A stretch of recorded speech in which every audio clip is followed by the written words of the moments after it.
Si, merci Zoom qui me rappelle que je n'enregistrerai pas, donc on va enregistrer. Donc ici, qu'est-ce que vous devez savoir avant de créer votre organisation, votre association pour aider la cause que vous voulez? Quelles sont les opportunités qui se présentent à vous? Il y a, il y a des sources, des personnes ou des organisations qui sont là avec lesquelles normalement vous deviez d'abord, j'imagine que déjà vous devez avoir penser et identifier donc ces personnes ou ces organisations qui peuvent vous aider.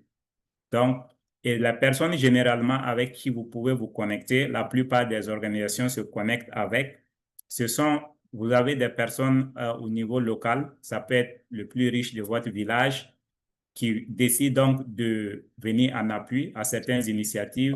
Ça peut être des donateurs internationaux. J'espère que donateur, c'est bon, hein, c'est le mot qu'on doit utiliser. Il y a le gouvernement qui est là. À tout moment, le gouvernement a des fonds pour certaines initiatives euh, communautaires dont l'objectif est d'aider la communauté, mais en retour, ça aide aussi le gouvernement donc à avoir du succès dans sa politique de développement, dans sa politique publique de développement. Donc, il y a les politiciens, il y a des politiciens qui sont dans les parlements et leur objectif, c'est en faveur d'une cause. Et donc, ça, ils peuvent être donc votre contact, votre appui pour avoir les financements. Et c'est généralement voilà, un canal, c'est généralement un canal sûr jusqu'à ce qu'ils ne soient plus là-bas ou bien les choses changent. Voilà.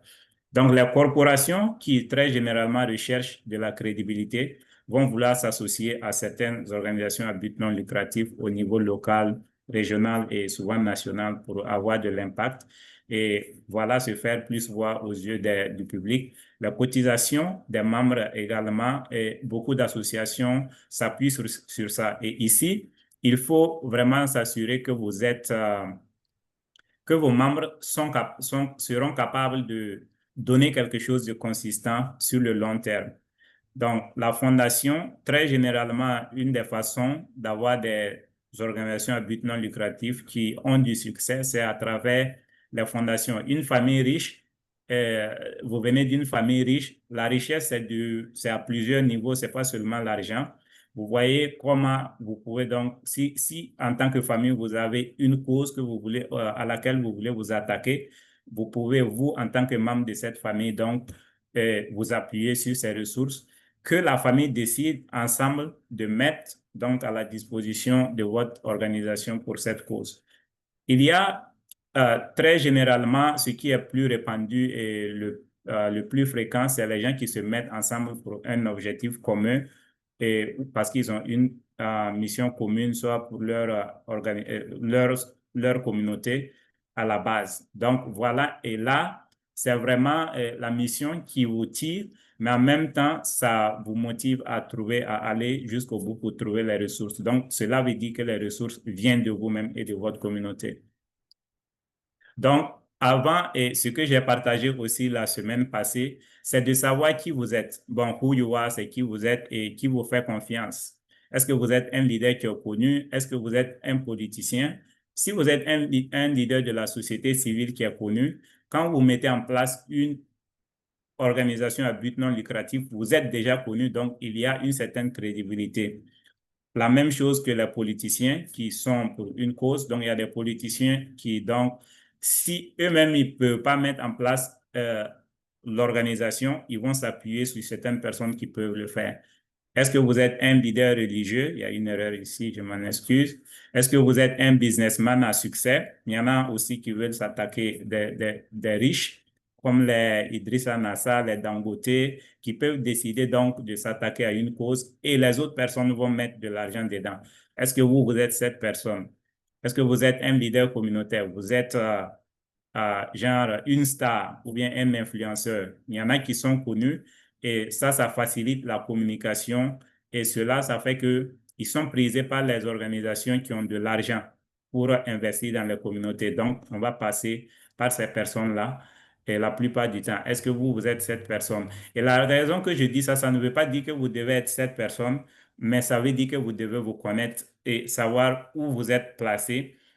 est-ce que jusqu'à où vous pouvez avoir de l'influence et si vous ne l'avez pas, comment vous pouvez créer donc une certaine crédibilité et une confiance et on va parler de ça un peu vers la fin. Est-ce que vous êtes quelqu'un qui est effectif dans la mobilisation, dans la communication? Est-ce que vous avez de l'expérience dans un domaine précis? Parce qu'il y a des gens qui, par exemple, ont travaillé pour le privé pendant 10 ans, 20 ans. Quand ils sortent pour créer une organisation à but non lucratif, ça montre que la personne est vraiment efficace et a les expériences. Si vous avez travaillé pour le gouvernement pendant 10 ans, 20 ans dans un domaine précis, dans, je sais pas, dans le transport, dans la communication, dans la santé, là, vous êtes identifié, mais vous êtes quelqu'un qui a beaucoup d'expérience. Quand vous mettez en place une organisation à but non lucratif, on sait que vous êtes quelqu'un qui peut faire le travail. Vous avez le minimum pour débuter. Donc, ça, c'est quand même ça, c'est un avantage en votre faveur.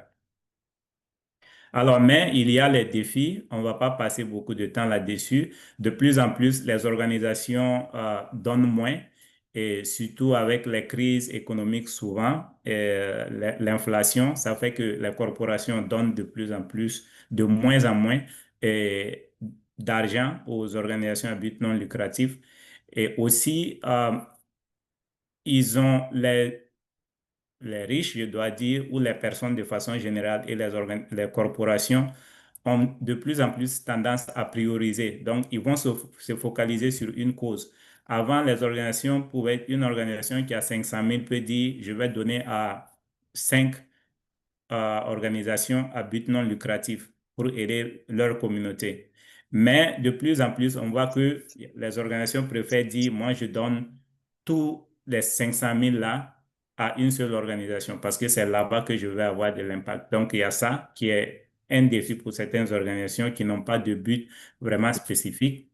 Il y a la dérive de la mission. Ça, c'est vraiment pour dire que ici, certaines organisations à but non lucratif ont de la peine à pouvoir se focaliser sur leur mission souvent parce que on est focalisé sur la malnutrition, mais on voit demain que on est en train de donner des dons pour aider les yeux et on veut aller prendre ces dons alors que c'est pas dans votre mission. Donc ça, c'est un défi pour les organisations aussi d'aller chercher des fonds parce que généralement, elles sont limitées et ça fait que le cercle également est limité, le cercle de recherche de fonds est également limité. Donc, de plus en plus, des volontaires qui demandent on leur paye à la hauteur du privé ou du public. Donc, voilà un peu les défis. Ici, je reviens sur... oh, ça n'a pas été traduit, je m'excuse. Euh, Ici, je reviens là-dessus pour vous dire, c'est une étude qui a été menée ici aux États-Unis et qui a étudié un peu où les organisations à but non lucratif gagnaient leurs ressources et leur argent. Donc, il y a les cotisations. Le premier, c'est les cotisations. Deuxième, c'est les subventions des gouvernements. Et troisième, c'est les dons des particuliers, des personnes. Et le troisième, c'est les riches, on va dire ça comme ça, les gens qui ont beaucoup d'argent.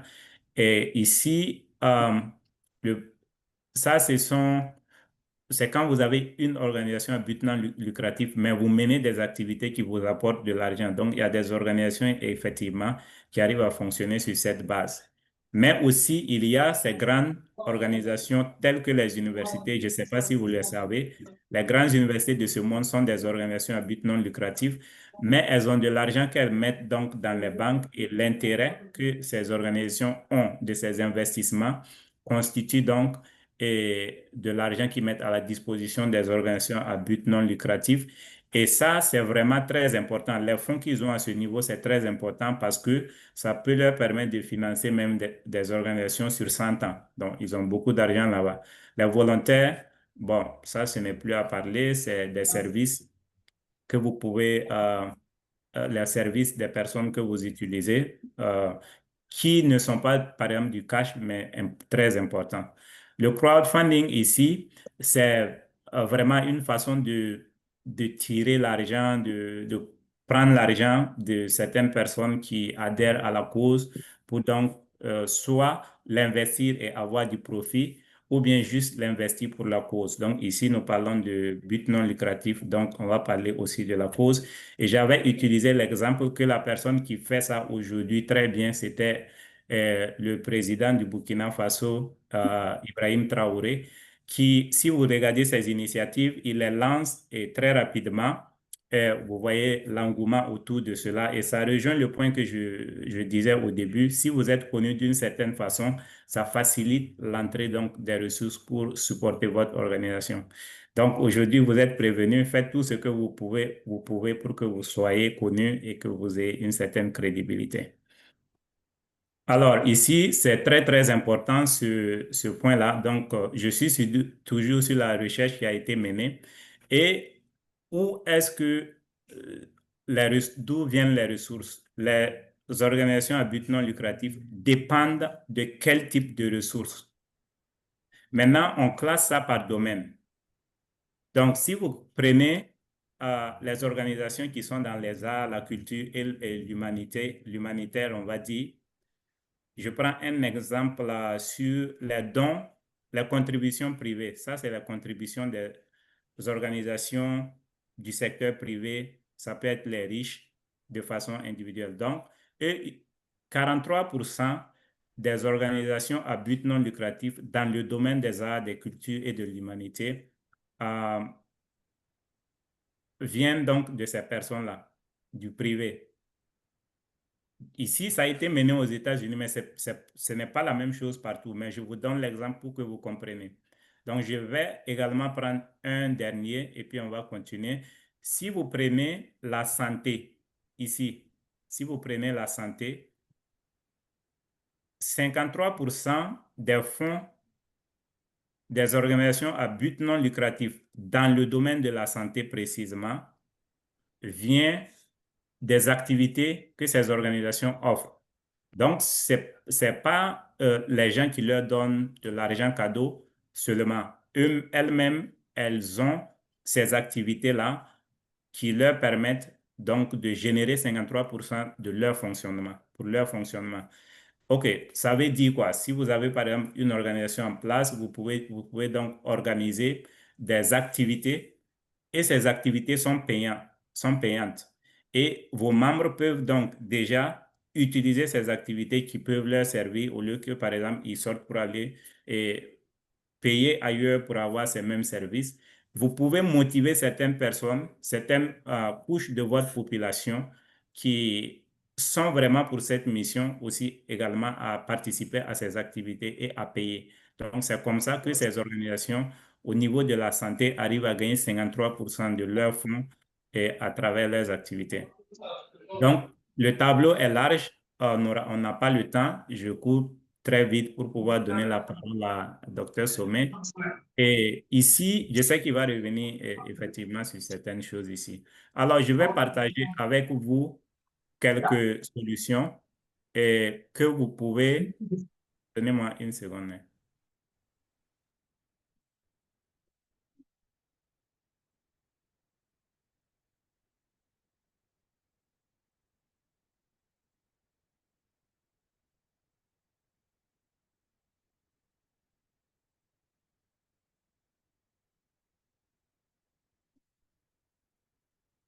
OK. Donc, pour les solutions, ici, nous avons eu une formation ici où j'ai dit aux gens d'appliquer le principe du business social. Vous pouvez avoir des organisations qui, actuellement, vous pouvez être une organisation à but non lucratif. Vous gagnez des millions pour financer quelqu'un vous donne des millions pour financer vos activités. Mais une fois que cette personne n'est plus là, vous faites quoi? Ça devient difficile ou bien les conditions ont changé. Vous avez vu ce que Donald Trump a fait quand il est venu. Il a coupé, il a réduit les aides qui partaient vers USAID, qui est leur organisation dans plusieurs pays du monde, et qui était là-bas, qui aidait les gens. Quand ils sont venus, ils ont coupé l'argent. Où est-ce que donc cette organisation gagne l'argent pour fonctionner? Donc, ça veut dire tout simplement, elle ne pourra plus fonctionner comme elle le faisait avant. Donc, c'est juste un exemple que je prends. C'est pourquoi vous devez appliquer les principes du business social. Et ça, on ne pourra pas tout détailler ici. Mais ça rejoint un peu le point, l'exemple que j'ai pris dans le domaine de la santé, où ces organisations ont des activités en place. Ce n'est pas seulement la santé, l'éducation, tout domaine, vous pouvez appliquer cela. Les arts, la culture et la technologie, vous pouvez appliquer cela. Donc, le deuxième point, c'est comprendre comment la politique publique fonctionne dans votre pays. Si vous comprenez cela et que vous pouvez anticiper les choses, et vous pouvez pouvoir vraiment dépendre des sources de financement donc, qui viennent du gouvernement, bien sûr en ayant une certaine crédibilité et être quand même impartial et juste dans ce que vous faites. Il y a la confiance publique que vous devez avoir en tant qu'organisation. Si dès vos débuts, vous arrivez à avoir la confiance du public, ça vous aide dans le temps. Dans la confiance des corporations également, si elles mettent de l'argent dans votre organisation, ce qu'il faut comprendre ici, c'est que les corporations fonctionnent sur la base des profits, de la rentabilité. Donc, avant de prendre leur argent, il faut comprendre ce qu'elles veulent en retour et s'assurer que vous allez donc pouvoir accomplir cela. Sinon, par la suite, pour pouvoir avoir de l'argent avec elles, ça va être compliqué. Les priorités des gouvernements locaux également, si vous avez des organisations surtout au niveau local, si vous êtes au niveau local surtout, il faut comprendre les priorités. Parce que les gouvernements ont compris que leur développement vient des succès qui sont engrangés au niveau local. Et eux-mêmes, gouvernement étant au niveau national, la meilleure façon de pouvoir avoir un impact, c'est de passer par les organisations locaux. Donc, ce qui veut dire que vous devez comprendre leurs priorités. Qu'est-ce que ces gens-là sont en train de faire? Qu'est-ce qu'ils veulent accomplir dans les 3 ans, 5 ans qui vont venir? Et donc, vous pouvez donc vous aligner dans ce sens. Pas seulement pour avoir les fonds, euh, mais le fait d'avoir compris cela va vous permettre de vous positionner. La mission spécifique, c'est aussi d'avoir une mission spécifique. Il ne faut pas être à gauche, à droite. Vous voulez donc militer dans la technologie, vous êtes dans la malnutrition, vous êtes dans, je ne sais pas, dans le transport, sauf si c'est très bien connecté et que voilà, vous êtes sûr que les trois sont complémentaires, mais évitez d'aller à gauche, à droite sans but précis. Alors, je vais dire tout simplement qu'on parle d'organisations à but non lucratif, mais elles emploient aussi. Je pense qu'aux États-Unis, c'est jusqu'à, je ne sais pas, je ne me rappelle pas exactement, 12% ils emploient 12% dans le secteur, bon, parmi les employés. Euh, donc, c'est pas négligeable. C'est pas négligeable. Bon, je vais laisser Docteur Sommet continuer et puis certainement, s'il y a le temps, on va clore. Merci pour votre attention. Docteur Sommet, allez-y. Ah, merci beaucoup. Et je pense que ça sera juste une petite contribution après, effectivement, ce qui est dit. Et pour avoir travaillé dans les ONG comme chargé de mobilisation de ressources, je pense que je vais un peu contribuer sur le volet où trouver l'argent. Et puis, peut-être s'il y a des questions, on pourra aller dans les détails. Maintenant, ce que je vais dire, c'est encore revenir sur ce qu'on a dit il y a peut-être 1 ou 2 semaines de cela. Et les associations, la culture on a mis en place au pays est que l'association s'est créée pour compter uniquement sur la charité.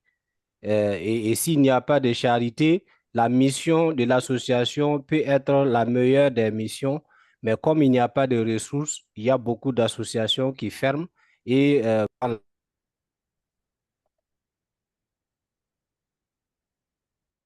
les acteurs chôment et puis voilà, ils chôment avec des connaissances et des expertises en fait que la communauté a besoin. C'est dû au fait qu'ils n'ont pas souvent de modèle de viabilité économique et s'il n'y a pas de modèle de viabilité économique, on est très très vulnérable à l'écosystème financier et s'il y a des chamboulements nets, eh bien voilà, on finit par perdre beaucoup en termes de contribution sociale. Donc, ce que je pense que nous pouvons faire, que ce soit pour une association ou bien quelqu'un qui veut lancer une entreprise, la stratégie s'applique. Pour la viabilité, il y a nécessité de commencer par ce que Dr. Kuala a dit, ça veut dire définir clairement les domaines d'intervention, les sources de mobilisation des ressources. On sait que les textes disent dans la plupart des cas que les associations vivent de la cotisation des membres, des dons, des legs, et on peut réciter ça les yeux fermés. Ça, c'est vraiment la théorie. Dans la pratique, c'est très difficile pour une association de vivre sur base des cotisations des membres. Vous allez avoir des associations où, voilà, sur un an, si vous prenez les 10 ou bien 20 membres, ceux qui contribuent ne dépassent pas 5. On n'a pas cette culture où on n'a pas la motivation fiscale qui peut encourager quelqu'un à aller donner à une association. Par exemple, ici aux États-Unis, quand on veut vraiment que l'association puisse à tout moment avoir des fonds, il y a des motivations fiscales qui font que, voilà, quand je fais des dons à des associations ou des organisations à but non lucratif, à la fin de l'année, quand je vais commencer à préparer mes taxes, il y a des possibilités de déduction. Donc, ça encourage ceux qui ont des entreprises à aller donner à des associations ou à des fondations, question de pouvoir en tout cas non seulement travailler sur leurs responsabilités sociales, mais aussi ils ont la possibilité de faire des déductions et ça leur fait aussi voilà, quelque chose qui rattrape.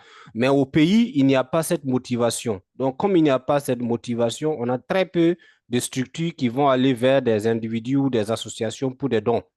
Donc, il faut être maintenant smart en étant beaucoup plus proactif. Et la proactivité dont je parle ici, c'est d'abord, avoir une cartographie complète des acteurs qui interviennent dans votre domaine d'activité.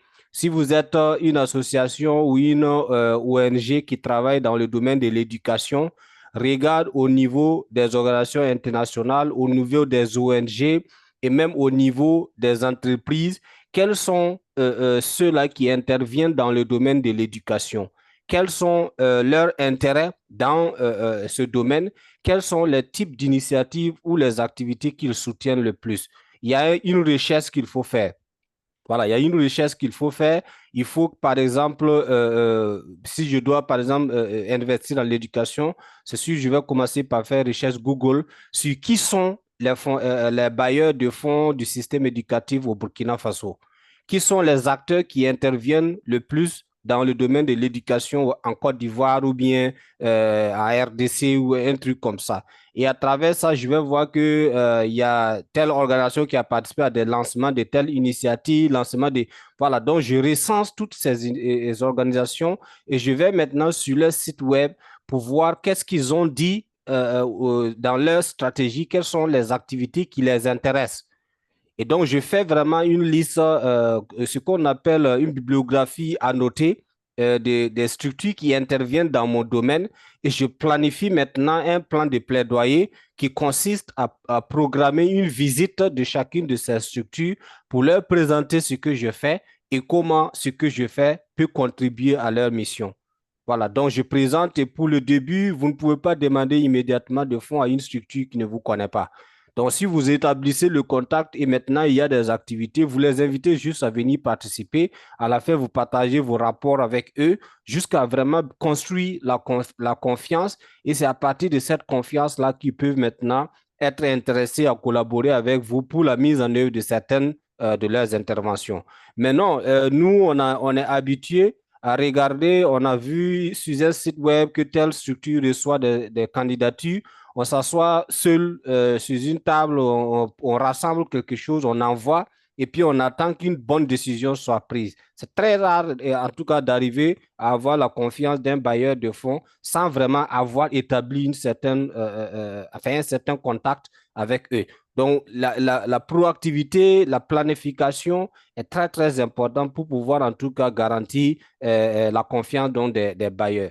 Deuxième chose pour la viabilité, c'est comme Dr. Kuala l'avait dit, c'est regarder les textes. Ça veut dire, si vous lisez les différents textes réglementaires qui encadrent les activités des associations, vous allez voir des marges de manœuvre. Et moi, j'encourage beaucoup plus des associations qui travaillent à avoir une certaine autonomie financière. Et cela passe par des activités que vous initiez dont l'objectif n'est pas de vous faire des profits que vous allez partager. L'objectif principal, c'est de faire des ressources que vous allez réinvestir dans la mission ou dans la vision de la structure. Je prends un exemple. Si par exemple, je suis une structure travaillant dans le domaine de l'éducation, qui est une structure à but non lucratif, j'ai la possibilité d'organiser un grand séminaire pour pouvoir parler d'une question d'éducation qui a un lien avec ma mission. Et pour parler de cette question, ou pour engager en tout cas le maximum d'acteurs et me faire des ressources, je peux décider de m'associer. Désolé, hein, voilà, je peux décider par exemple de m'associer avec des entreprises ou des organisations à but lucratif qui viendront pour leur publicité. Et voilà, en plus de leur publicité, moi j'ai cette opportunité de leur demander un soutien financier. Et par exemple, si je suis une structure éducative, les bibliothèques, disons les librairies, je pense que c'est ici on fait le contraire. Library qui est bibliothèque. Voilà, donc je parle des librairies, voilà. Les librairies peuvent être un partenaire si je suis dans l'éducation et que j'organise une activité. Donc, je les contacte et à mon activité, ils peuvent venir exposer les livres qu'ils ont à vendre, ils peuvent exposer leur matériel. Et à cause de la publicité que je leur donne, ils peuvent me soutenir pour que je puisse organiser l'activité. Donc, à la fin de l'activité, tout ce que j'ai généré, s'il y a une marge de bénéfice, eh bien, ces bénéfices sont reversés pour le fonctionnement parce que c'est très rare d'avoir des bailleurs qui vous financent et qui donnent les frais de fonctionnement.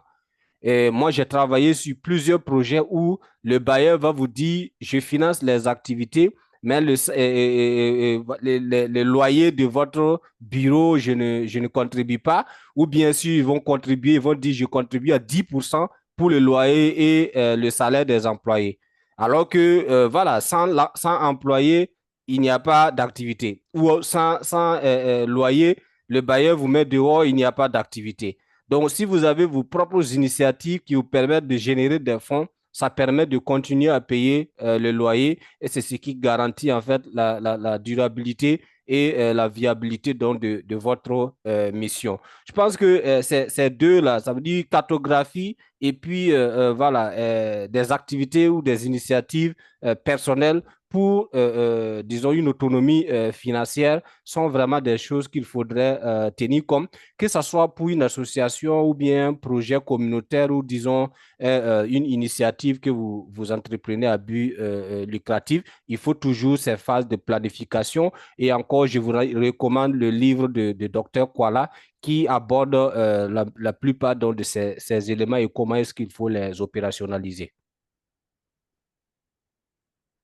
Donc, Dr. Kuala, vous. Ok, merci beaucoup, docteur Sommet. Vous avez tout dit, tout résumé. Je pense que vous avez résumé la dernière partie que j'avais ici.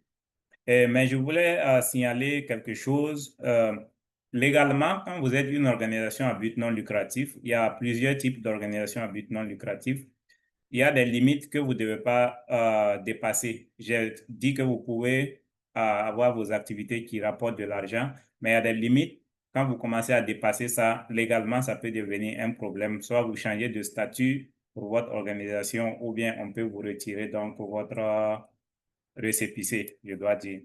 Donc, il y a cela. Mais aussi, je dois dire que, bon, on a parlé de façon générale sans exemple. On a des exemples, mais voilà, on se retient de développer certains parce que peut-être c'est professionnellement lié ou bien, bon, c'est des choses dont on est impliqué dans la communauté et c'est pas, ce serait pas capital de parler de ça comme ça ici. Voilà. Donc, c'est pourquoi il n'y a pas d'exemple. Sinon, tout ce qu'on dit, ça fait partie c'est en se basant sur des exemples, effectivement. Et l'un de ces exemples, ça fait presque 5 ans que je suis avec une organisation qui, en même temps, avec une connotation non, à but non lucratif, mais quelque part lucratif.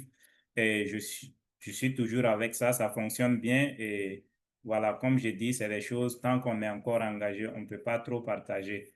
Mais on est disposé, on est ouvert pour accompagner les uns et les autres, ceux qui veulent vraiment comprendre, voilà, comment ils peuvent peut-être approfondir la gestion financière de leur organisation à but non lucratif. Donc, Dr Sommet a touché tous ces points, identifier, développer vos relations avec votre communauté autour de vous.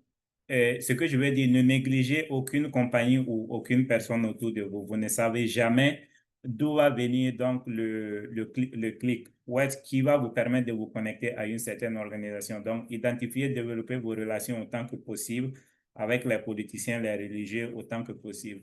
Donc, l'usage initial de vos fonds, c'est ça, c'est très important. Il faut bien utiliser et documenter les résultats. Qu'est-ce que vous avez pu avoir si vous avez eu des défis, n'ayez pas peur de dire, nous avons rencontré ces défis, mais on connaît le problème désormais. On va tout faire pour donc que la prochaine fois, on puisse éviter cela. Donc, avoir un plan en place pour l'exécution du plan initial, ça veut dire si vous êtes créé cette année et que vous gagnez, par exemple, 500 000, faites tout et pour que vous ayez un plan pour exécuter. Ne prenez pas l'argent de l'organisation ou de la personne qui vous aide et après dire que vous n'avez pas pu exécuter l'activité. Voilà, ça, c'est pas bien vu. Donc, consultez vos sponsors ou les organisations qui vous assistent. Comme je l'ai dit, Dr Stomé a tout dit.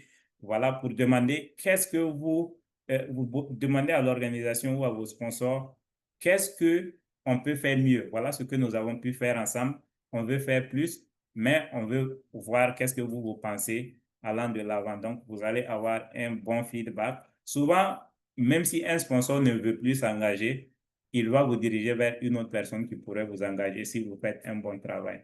Donc, avoir des partenariats et des collaborateurs, ça peut être dans votre domaine et des gens qui sont déjà là-bas. Il faut collaborer avec ces organisations qui sont en avance.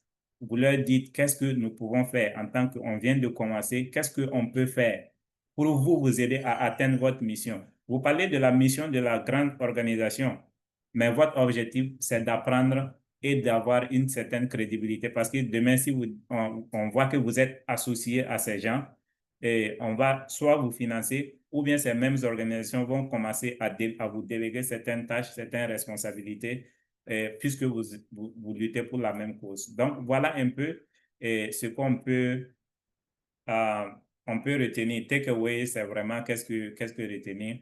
Donc, c'était tout. On a dépassé beaucoup le temps, mais comme d'habitude, nous allons ouvrir le micro pour deux questions ou commentaires. Donc, si les questions, commentaires sont brefs, peut-être qu'on va prendre une troisième personne. Question, commentaire. Monsieur Ido, Oui, vous avez bonsoir la docteur, parole. bonsoir Bonsoir. monsieur. Alors, disons que je sais pas si il y a interférence.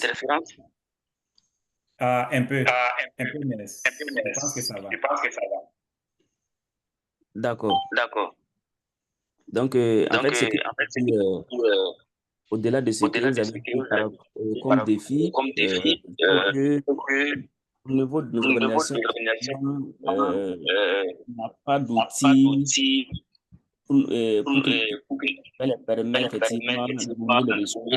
Est-ce que j'ai dit que ça va, mais je ne sais pas s'il y a moyen de baisser ou de l'écho. Koulidiati, tu me suis? Tu peux couper ton micro? C'est lui le problème. Ah, OK. Ok, c'est bon. C'est bon maintenant. C'est bon? Oui, c'est bon. Oui, c'est Ah, bon d'accord. maintenant. D'accord. Donc, je disais tantôt que un des défis aussi, dans ce que vous avez dit comme défi, c'est que nos organisations aussi ne disposent pas d'outils quand même qui leur permettent de monter des ressources. Quand tu prends par exemple sur 10 ONG ou associations au Burkina, tu leur demandes s'ils ont un plan stratégique, c'est pas évident. Alors que pour bien monter des ressources, il faut que le partenaire qui doit t'appuyer voit quelle est ta vision stratégique quelle est ta vision pour 5 ans, pour 10 ans? Et est-ce que cette vision-là s'aligne sur lui, ses priorités de financement? Mais ici, on attend qu'on lance un projet, on court, on va rédiger un mémo de projet, on va déposer. Mais tant qu'on n'a pas un plan, là, il n'y aura pas un financement durable. Ça, c'est un. Deuxièmement, pour mobiliser des ressources, il faut aussi avoir un plan même qui te permet de mobiliser des ressources, c'est-à-dire un plan qui te guide vers qui il faut aller. Je pense que vous avez fait une communication qui oriente mieux, mais on peut le mettre sur un document formel pour montrer que pendant les 3 ans qui vont suivre, vers qui je vais aller pour mobiliser les ressources. Tout ça là, nous, associatifs, on n'a pas ces outils-là, effectivement, qui nous permettent de mobiliser les ressources.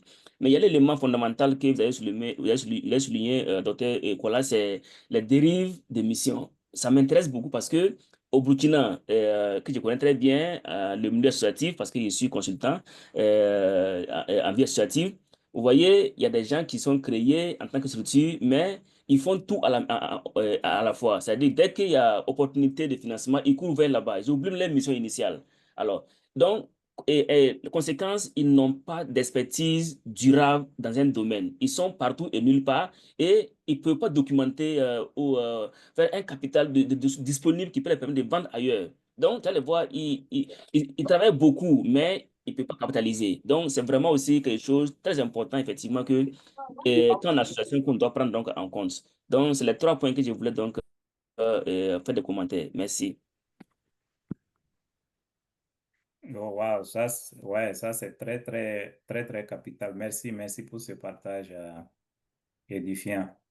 Donc, certainement aussi, on pourrait après vous parler pour comprendre mieux. Je sais que les choses changent un peu, mais ça va être bien qu'on ait les avis, comme vous venez de le faire, de quelqu'un qui est encore sur place, surtout consultant. Merci pour le travail que vous faites pour la communauté. Quelqu'un d'autre? Oui, bonsoir. Oui, bonsoir. Vous pouvez vous présenter et poser votre D'accord. question ou bien le commentaire. Je suis Traoré Drissa. Ah, OK. Voilà, je suis Enchanté. également consultant, dans les associations. Alors, j'ai suivi avec attention votre communication, la communication des 2 intervenants. Et j'avoue que j'ai été édifié et je vous remercie encore pour cette initiative, combien noble dans ces contextes et combien difficile pour les acteurs d'OSC. Je suis un de les et j'en sais de quoi je parle. Le contexte est très difficile actuellement en termes de mobilisation des ressources et en tout cas, les astuces que vous nous avez données contribueront vraiment énormément à changer beaucoup les choses à nos différents niveaux. Et j'avoue qu'il nous faut vraiment des innovations par rapport à comment mobiliser vraiment les ressources parce que il faut dire que la plupart des associations au Burkina Faso ou ONG même comptent sur le financement externe, c'est-à-dire extérieur des bailleurs. Et j'avoue que lorsque la mesure de Trump est venue, quelqu'un l'a rappelé ici, ça nous a bouleversés. Et donc, je pense que c'est une bonne initiative de réfléchir sur la question. Peut-être la petite contribution que je voulais faire, c'est de aussi voir, vous avez parlé de faire, surtout docteur Jean de Dieu Koutiala, a parlé de faire un listing des potentiels partenaires qui pourront en tout cas nous appuyer au regard des objectifs que nous visons et au regard de notre mission. J'allais ajouter que, voilà, je ne sais pas s'il comptait y revenir, mais il y a, après cette démarche-là, et après ce processus, une démarche qui devrait être faite. C'est d'aller, en tout cas, dans des, comment je vais dire ça, dans des rencontres B2B ou des tables rondes, en tout cas pour essayer de rencontrer ces différents partenaires et voir comment mobiliser vraiment les ressources. c'est de voir aussi sur les sites, en tout cas Internet et consorts, ou pages Facebook et tout, de ces organisations, à quel moment ils font des offres aux associations pour postuler et en tout cas de pouvoir postuler à ces offres-là. Et bon, ici, je comprends que l'aspect relevé ici, c'était vraiment de tabler sur comment, en tout cas, se départir vraiment de ces fonds extérieurs. Mais tout compte fait, je pense que ça nous est toujours utile. Le dernier aspect, c'est une question. Je voudrais savoir comment, en tout cas, motiver les partenaires et j'allais dire le secteur privé burkinabé à financer, à s'intéresser aux subventions, en tout cas à financer les associations pour en tout cas les permettre d'atteindre leurs buts. Merci beaucoup. Et désolé pour avoir été long. Non, il n'y a pas de souci. Merci pour les contributions. C'est vraiment bien dit. Donc voilà, j'espère que les uns et les autres pourront en retenir. Maintenant, je vais laisser Monsieur Dr. Sommet, vous voulez répondre à la question? Comment motiver le secteur privé burkinabé? Oui, je pense qu'il y a une question de texte enfin, c'est comme je l'ai dit, hein, ils soutiennent, le privé soutient, mais de façon désorganisée. C'est-à-dire, quand on regarde les artistes et concerts financés par tant, et le soutien, voilà, ils soutiennent pour pouvoir renseigner leur volet responsabilité sociale. Mais en réalité, le soutien n'est pas vraiment encadré dans tous les domaines du communautaire ou bien du social. Voilà, donc ça dit qu'il y a un règlement, enfin, une organisation vraiment de leur responsabilité sociale qu'on peut faire à travers des textes. Idriss a été un juriste, hein? Donc, si on encadre un peu, voilà, ce qui permet à l'État de donner, par exemple, les avantages fiscaux à une entreprise qui dit qu'il a fait du truc, il a investi dans le social. S'il y a un texte qui encadre et qui permet de documenter, ça évitera que les entreprises n'aient en réalité des parents proches ou bien des amis proches à qui ils donnent toujours l'argent et l'argent circule jusqu'à ce que ça revienne dans l'entreprise et ils comptabilisent comme s'ils ont joué leur part de la responsabilité sociale. Donc, il y a un encadrement que nous devons faire. Ce que je dis là, ici aux États-Unis, par exemple, et je sais que Dr. Kuala est bien placé pour parler de ça. Ici, pour pouvoir bénéficier des avantages de déduction et tout, il faut non seulement donner aux structures à but non lucratif, mais ils doivent également produire un document de réception de ce que vous avez donné. Mais quand on regarde ce qui se fait, quelqu'un se lève aujourd'hui, il dit qu'il est promoteur culturel et il n'a aucune autorisation pour jouer le rôle de promoteur culturel, mais il va courir dans le quartier, rassembler des bâches et puis c'est un événement culturel qu'il est en train d'organiser. Et des structures vont venir donc donner des fonds à un tel individu.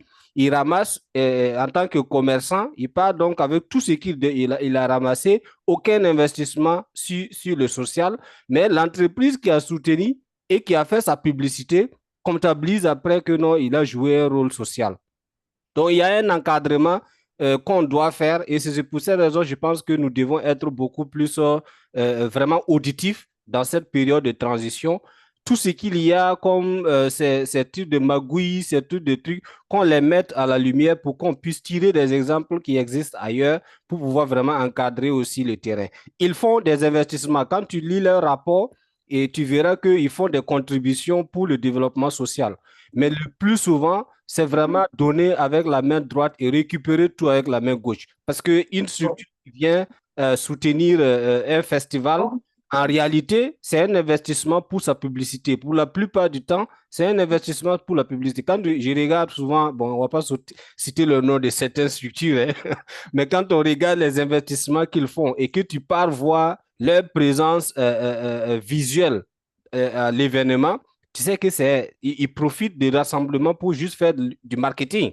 Donc, ce n'est pas un truc, un investissement social vraiment désintéressé, mais une sorte d'investissement pour pouvoir récupérer des profits après donc l'activité. Donc, pour être court, je dirais que il y a un travail d'encadrement à faire, mais il y a aussi un travail à s'assurer que ceux qui font honnêtement leur contribution sociale, ils aient aussi certains avantages fiscaux, parce que comme je l'ai dit ici aux États-Unis, voilà, moi si je suis un entrepreneur, la meilleure façon, en tout cas, de ne pas payer trop de taxes, c'est d'être ouvert donc aux questions sociales et de faire donc un retour de certains de mes revenus aux entreprises et ça me permet en fait d'avoir en fait une sorte de réduction de mes charges fiscales. On peut faire la même chose, donc on peut aller vraiment à des textes qui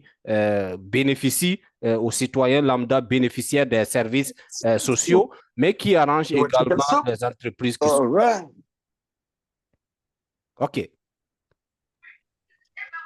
Oui, si vous permettez, il y a un aspect que je voulais relever. Peut-être ça va donner d'autres idées.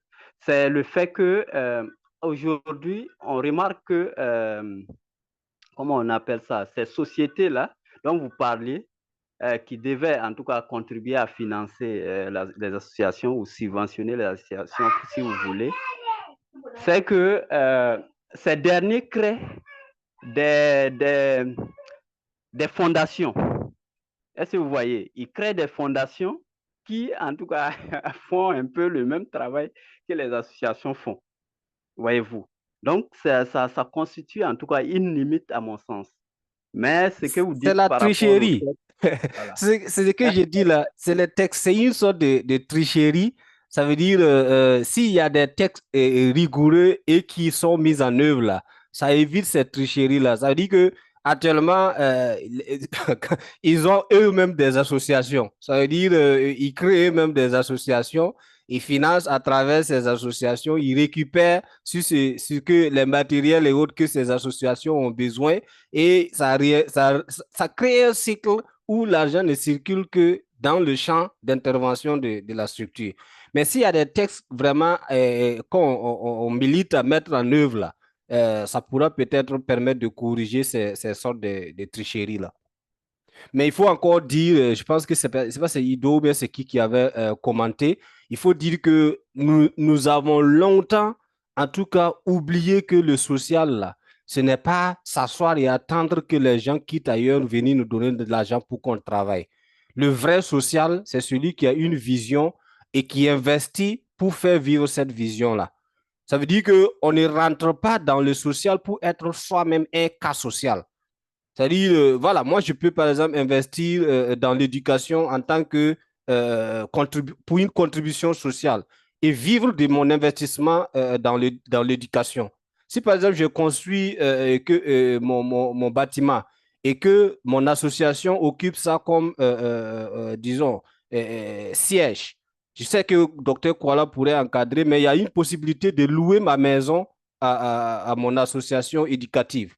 Et donc, le loyer me permet à moi de pouvoir aussi m'occuper de ma famille, tout en continuant à investir pour comment le rôle éducatif que j'ai choisi d'humilité. Mais le plus souvent, nous attendons que ça soit vraiment du charitable où on vient vous donner l'argent. Quand l'argent est fini, vous dépensez tout. Le salaire, il n'y a même plus de salaire. Donc, s'il n'y a pas d'investissement, on est obligé de chasser tout le monde et fermer et attendre qu'il y ait encore un autre investissement. Non, si c'est comme ça, on ne peut pas être viable.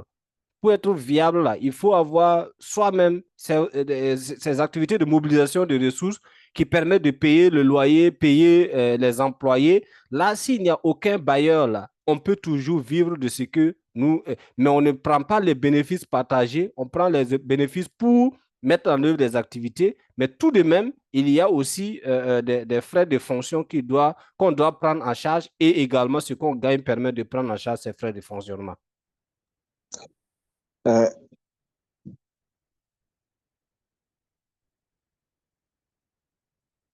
Oui, j'ai fini. allô? Allô? Yeah, bonsoir. Oui, Fabrice et docteur Kuala, à vous.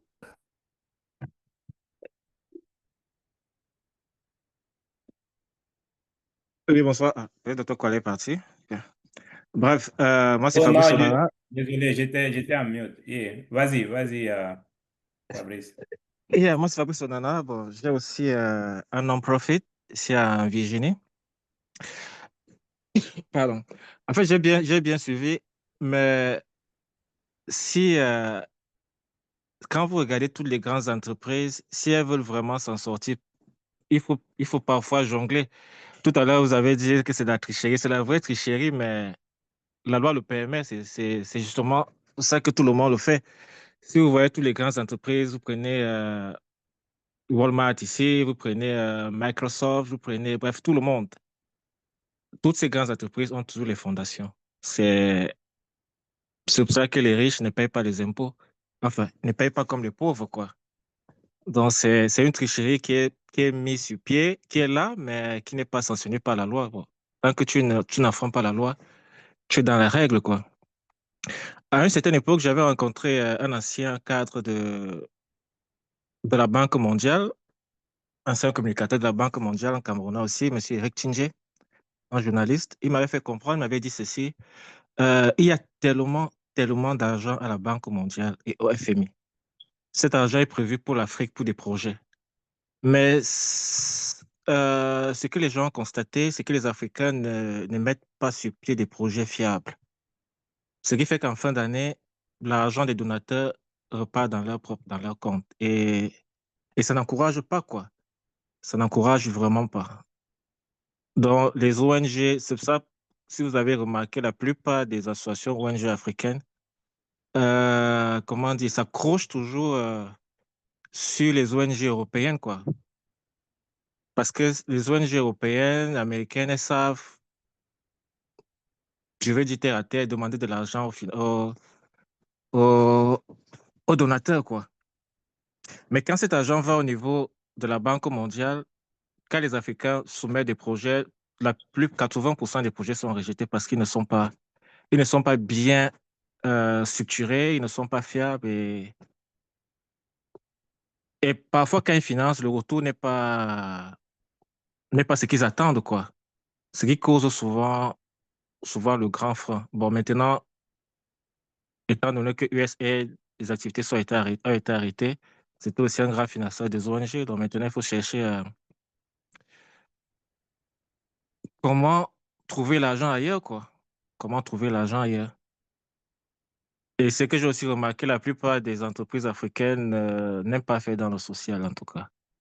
Euh, elles n'aiment pas, elles ont peur d'investir dans le social. C'est très difficile de rencontrer une entreprise africaine qui, euh, qui a soit une fondation, soit s'occupe d'une association ONG locale. C'est pas souvent très évident. Mais par contre, quand on voit les sociétés européennes arriver en Afrique, elles font beaucoup dans le social. La plupart en Afrique, des sociétés européennes font dans le social. Euh, donc, c'est un peu ça. Bref, chaque ONG, chaque non-profit doit essayer de trouver un moyen, comment dire, rapide, court, pour pouvoir avoir des financements par soi-même, quoi. Bon, quitte à aussi ouvrir une entreprise à côté et faire comme les grands. Donc, alors, c'est un peu ça. Merci.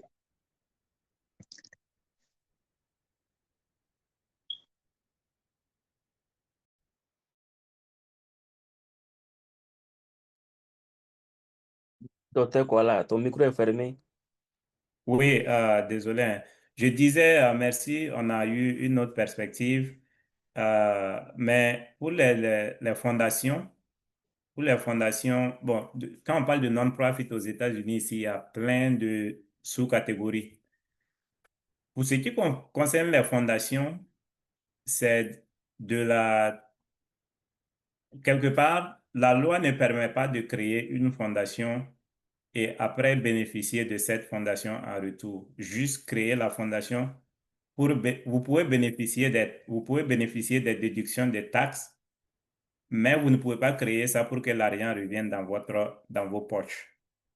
Donc, je pense que c'est en cela, si c'est fait sciemment pour que l'argent revienne dans votre poche et puis vous allez encore prendre des déductions de taxes pour ne pas payer vos impôts, ça devient de la tricherie. Et je comprends les deux points qui ont été faits ici.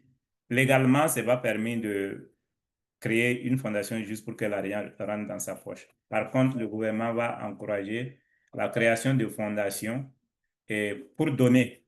Et là, vous avez en retour donc la réduction sur les impôts. Et même ça, il y a un certain pourcentage que vous ne pouvez pas déduire à un certain niveau. Bon, donc il y a des gens qui, si c'est trop, l'année prochaine, ils vont revenir encore dire que bon, ils n'avaient pas pu tout déduire. Ce qui est sûr, le système les arrange en matière de fiscalité. Mais le cercle vicieux là, bon, c'est pas permis, même si souvent il y en a qui le font, quoi. OK. Exact, exact. C'est Vraiment, cette on a dépassé. contribution. Ouais, c'est cette OK. contribution que je voulais effectivement faire. Ça veut dire que si les textes sont appliqués et que effectivement les grandes entreprises chez nous commencent aussi à créer les fondations, il y a un grand encadrement. Par exemple, la loi récente au Burkina Faso encadre beaucoup les activités des fondations. Une fondation comme Fondation Bill Gates est obligée d'avoir une façon transparente d'investissement et en réalité, ils ne font pas le travail terrain. Donc, la fondation n'est pas une association. Donc, son but, c'est de mobiliser des ressources pour pouvoir réinvestir dans un domaine de choix. Et je pense que c'est ce que on a essayé de faire avec la nouvelle loi que je prie vraiment qu'on arrive à mettre en œuvre. Parce qu'avec cette nouvelle loi, on permet même aux entreprises de créer des fondations et voilà, leur but maintenant serait de mobiliser des ressources pour les associations et organisations à but non lucratif qui interviennent dans le domaine qu'ils auraient choisi. Donc, si on arrive vraiment à voir ça, ça évite la tricherie dont on parle là, qui est par exemple la création directe d'une association qu'on privilégie dans le financement. Mais en tant que fondation, on est obligé d'avoir un manuel de procédure et faire donc appel à candidature pour pouvoir faire la répartition de ce qu'on veut donc donner pour la mission sociale.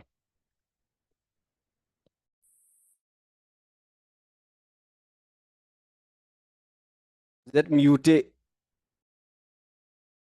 OK. D'accord, désolé encore. Je disais merci pour le résumé. On va donc fermer pour aujourd'hui. Merci à tous d'être restés jusqu'au-delà de cette rencontre. Ce qui s'est passé, c'est que nous avons eu, en temps, on avait un lien initial et on a eu des problèmes de piratage avec ça, donc on a laissé ça. Mais c'est resté dans le système et quand l'heure arrive, ça se présente et j'ai donc dû donner ça à certaines personnes sans le savoir. Mais nous allons effacer ça. Comme ça nous laisse l'autre lien là. Ça va nous empêcher ça va nous aider à être à temps parce que on a perdu près de 7-10 minutes à cause de ça seulement. Donc, je voulais rappeler que toutes les personnes qui sont oui, oui, nous envisageons mettre ça sur YouTube. Merci à mon parent, Monsieur Julien Koala, depuis l'État de Nebraska qui nous a rejoints. Oui, nous allons mettre, oui, ça sera sur YouTube. Et si vous avez participé une fois à nos rencontres, quand on fait la publicité, pour les nouvelles rencontres, vous n'avez pas besoin de vous enregistrer. Sauf si vous voulez être sûr, voilà, vous n'avez plus besoin parce on ajoute votre email dans la liste de l'email, mais aussi on vous ajoute dans le groupe WhatsApp. Donc, si vous n'êtes pas dans notre groupe WhatsApp, vous pouvez nous contacter après pour qu'on vous ajoute.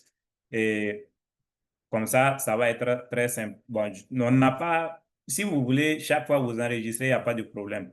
Mais je voulais juste passer cette information. Je vais vous inviter également à inviter d'autres personnes pour venir se joindre à la discussion. Vous avez vu les échanges qui se passent ici. Ce n'est pas seulement les présentateurs. Plus les gens sont là, plus on a beaucoup d'expérience et ça nous aide tous. Et je remercie tous ceux qui continuent à inviter. Quand on a commencé, des fois, on était 10, 12, mais on a commencé à aller dans les 15, 18, 20, 25. Aujourd'hui, on était à 27.